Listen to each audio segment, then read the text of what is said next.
6 months after the Frog-Vasion, Los Angeles has finally returned to normal. Boonchuy is trying to live a regular life, attending college and working part-time at the Thai temple. Sasha Waybright is excelling at military academy, and Marcy is thriving in a prestigious gaming development program. The trio stays in touch, but their Calamity Powers are gone. Just memories of an incredible adventure. But across the cosmos, an ancient war rages on. Dr. Terri, yes, that Dr. Terri from the Frog-Vasion research team, is conducting experiments on residual dimensional energy left behind by the invasion.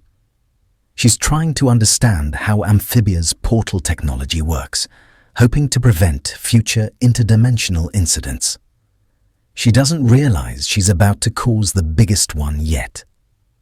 During a critical test, Terri's equipment overloads, tearing a massive rift in space-time. The dimensional fabric screams as it rips open, and the shockwave ripples across multiple realities.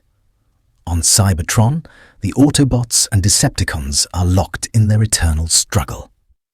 Optimus Prime, once a humble miner named Orion Pax, who discovered the truth about Sentinel Prime's betrayal alongside his best friend D-16, leads his forces in a desperate space battle. His former brother-in-arms, now the tyrannical Megatron, commands the Decepticons in a relentless assault. Then the rift hits. Both fleets are sucked through the dimensional tear, hurtling through the space between worlds. Transformers of all allegiances crash land across Los Angeles in a spectacular meteor shower of metal and energon. The dimensional tear doesn't just bring the Transformers, it reopens the connection to Amphibia.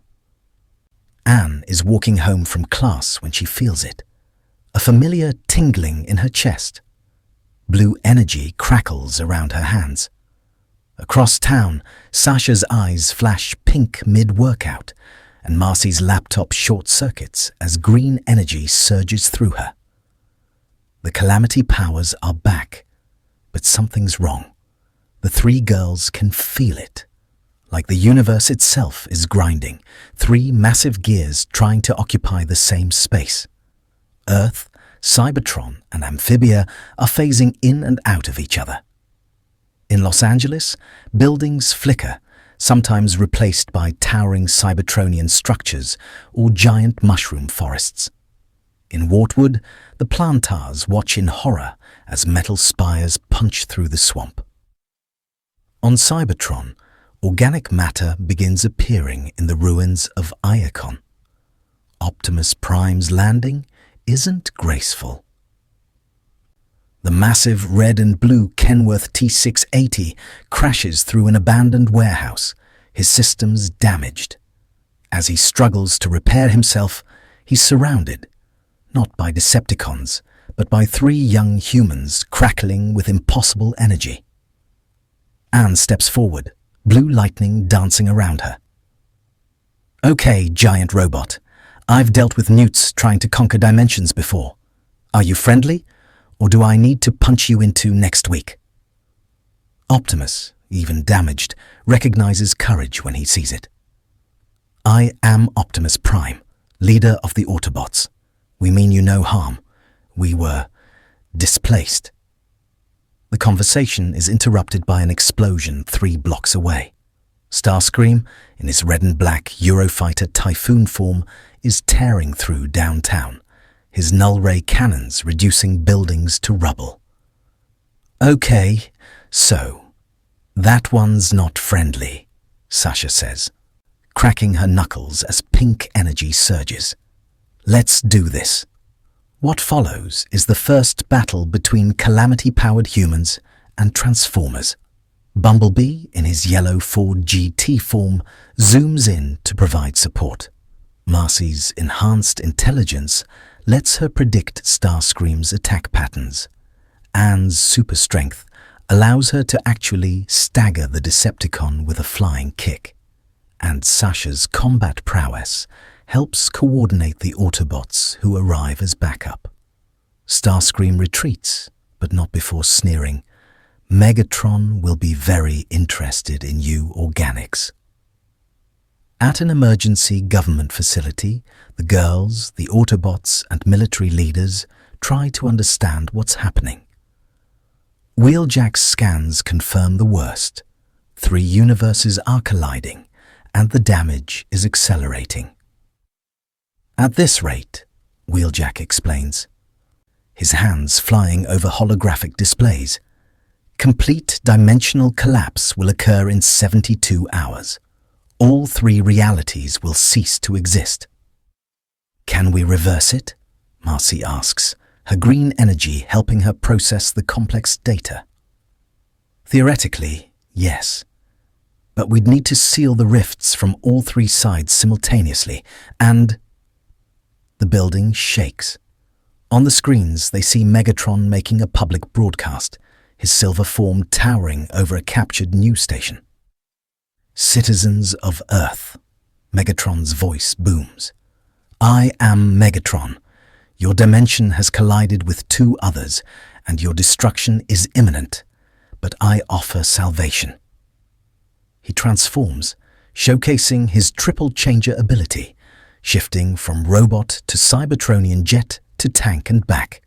"I possess the power to merge these 3 dimensions into one perfect reality, a reality of order, of strength, a reality under my rule." The camera pans to show his forces: Soundwave, Shockwave, Arachnid in her Apache helicopter form, the brutish Lugnut, and dozens more. 3 massive combiner teams stand behind him, gestalts of 5 Decepticons each, towering over even Megatron. But this requires energy, specific energy. Megatron's optics focus directly on the camera. The energy possessed by 3 human children, Anne Boonchuy, Sasha Waybright, Marcy Wu. "Surrender yourselves, and I will spare your dimensions. Resist, and I will take what I need from your shattered corpses." Anne's fists clench, blue energy flaring. He just made this personal. Through the dimensional fluctuations, Anne makes contact with the Plantars. Wartwood is under siege, not just from dimensional instability, but from Decepticons who've discovered the portal and are harvesting Amphibia's unique magical energy. Blitzwing, with his multiple personalities, terrorizes the countryside in his jet form. Thunderhoof, the deer-themed Decepticon, has taken over Toad Tower with a contingent of Decepticon combiners. Bludgeon leads samurai-themed attacks on frog settlements, but Amphibia doesn't stand defenseless. Grime, Sasha's old friend turned ally, coordinates a resistance. The frogs, toads, and newts use guerrilla tactics, exploiting the Decepticons' unfamiliarity with swamp terrain. Captain Grime, riding on Sasha's shoulders as she charges into battle, pink energy blazing, becomes an iconic image of the resistance. Meanwhile, Marcy teams up with Maddie and Marnie, using magic and technology to create traps that even Transformers fall for. Override. The speed-obsessed Autobot finds an unexpected kindred spirit in Sprig, the 2 forming a fast attack team that harasses Decepticon supply lines. On Cybertron, the phasing brings both opportunity and danger. Optimus leads a strike team, including the Flying Brothers Jetfire and Jetstorm, the medic Red Alert, and the defensive specialist Hoist, to secure the Allspark chamber, which is flickering between dimensions. They're opposed by Cyclonus and Shadow Striker, who fortified the ruins of Kaon. The battle is brutal. Energon weapons against ion cannons, aerial dogfights between jets and those with jetpacks. But the real threat is what's emerging from Cybertron's depths. The dimensional grinding has awakened something ancient. Unicron, the Chaos Bringer, begins to stir. If he fully awakens before the dimensions are separated, all three realities will be devoured. Los Angeles becomes the primary battlefield. Megatron establishes a fortress in downtown. His combiners, massive gestalts standing 200 feet tall, forming an impenetrable perimeter. He's built a device to forcibly extract the Calamity Powers and use them as a catalyst for his dimensional merger. The Autobots deploy their own combiners. Two teams combine into towering warriors that can actually fight Megatron's gestalts. Backstop, Breakdown, Clocker, Snarl, and Trax form a defensive perimeter around civilian evacuation zones. Anne, Sasha, and Marcy split up, each leading a different front. Anne stays on Earth with Optimus, preparing for the final confrontation with Megatron. Sasha returns to Amphibia with Bumblebee and Grime to unite the Frog Resistance. Marcy goes to Cybertron with Wheeljack to find a technological solution. The final battle begins when Megatron activates his device. The dimensional grinding accelerates catastrophically. Buildings phase in and out of existence. People flicker between dimensions. The sky tears open, showing glimpses of all three realities. Optimus and Anne lead the assault on Megatron's fortress. The Autobot combiners clash with Decepticon gestalts in battles that level city blocks. Starscream and Arachnid engage Jetfire and Jetstorm in aerial combat that shakes the heavens. Anne, supercharged with blue Calamity energy, actually holds her own against Megatron. She's faster, more agile, and her determination reminds Optimus of why he fights. Not for conquest, but for freedom. But Megatron was always the better fighter. He was the one who killed Sentinel Prime and started the war. His fusion cannon blasts Anne aside, and his Energon mace crashes down, only to be caught by Optimus's Energon axe. "She's right to fight you, Megatron," Optimus says, his jetpack flaring as he pushes back. "Once, we were brothers. We fought together against Sentinel's tyranny, but you let your hatred consume you. You became what we once opposed." "I became what was necessary," Megatron roars, transforming to tank mode and firing his cannon point blank. The battle rages across the city. Tank to truck, mace to axe, fusion cannon to ion Gatling cannon. Two former friends, two former miners who learned they were deceived, who learned the matrix of leadership was stolen from them, fighting for two very different visions of the future. On Amphibia, Sasha and the Resistance make a desperate discovery. The music box that brought the girls here in the first place still exists, buried in the ruins of Newtopia Castle. If they can recharge it with their Calamity energy, they can seal the amphibian side of the rift. On Cybertron, Marcy and Wheeljack reach the same conclusion about the Allspark. The ancient artifact can seal the Cybertronian rift, but it needs a massive energy surge. On Earth, Anne realizes what needs to happen.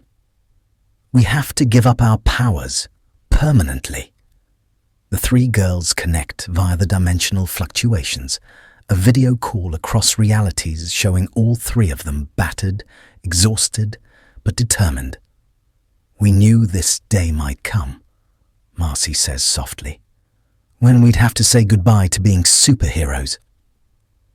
"Worth it if we save 3 universes," Sasha adds with her characteristic grin. Anne looks at Optimus, who nods with respect. Then she looks at her friends. "On 3. Simultaneously across 3 dimensions, Anne channels her blue Calamity energy into Optimus's matrix of leadership, supercharging it beyond anything the Autobots have seen. Sasha pours her pink energy into the music box, making it glow like a pink star. Marcy directs her green energy into the Allspark itself, her enhanced intelligence guiding every jewel. The 3 artifacts activate as one.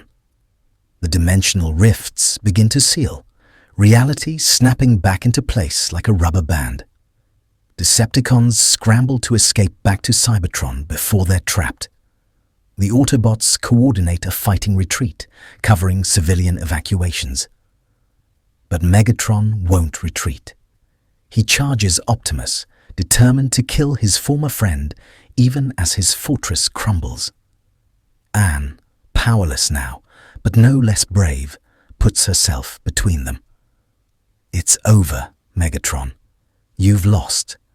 But you don't have to keep fighting. Optimus told me you were once friends. You can be again. For just a moment, something flickers in Megatron's optics. A memory of two miners named Orion Pax and D16 discovering the truth together, swearing to build a better Cybertron together. Then it's gone. Some wars, Megatron says coldly, can never end. He transforms to jet mode and retreats through the closing Cybertron portal, his remaining forces following. Starscream throws one last sneer at the Autobots before vanishing. The portals seal. The dimensional grinding stops. 3 realities saved. 1 week later, Los Angeles is rebuilding. The government has classified the entire incident, but everyone knows the truth. Transformers are real, and 3 teenage girls saved the world. Again, Anne, Sasha, and Marcy meet at their favorite boba tea shop, now missing their powers, but not regretting the sacrifice. They're joined by an unexpected guest, Optimus Prime, in his truck form parked outside. Through the radio, his voice crackles. The Autobots are returning to Cybertron to rebuild. But we will not forget what you did, or who you are. You proved that courage and sacrifice are not limited by size or species. Will we see you again? Anne asks. The universe is vast, Anne Boonchuy. Our paths may cross again. As Optimus drives away, joining Bumblebee and the other Autobots at a hidden spaceport, the 3 girls share a look. So, Sasha says, sipping her tea. That was Tuesday. I miss the frog world more, Marcy admits. Anne laughs. At least with the robots, nobody tried to eat us. They laugh.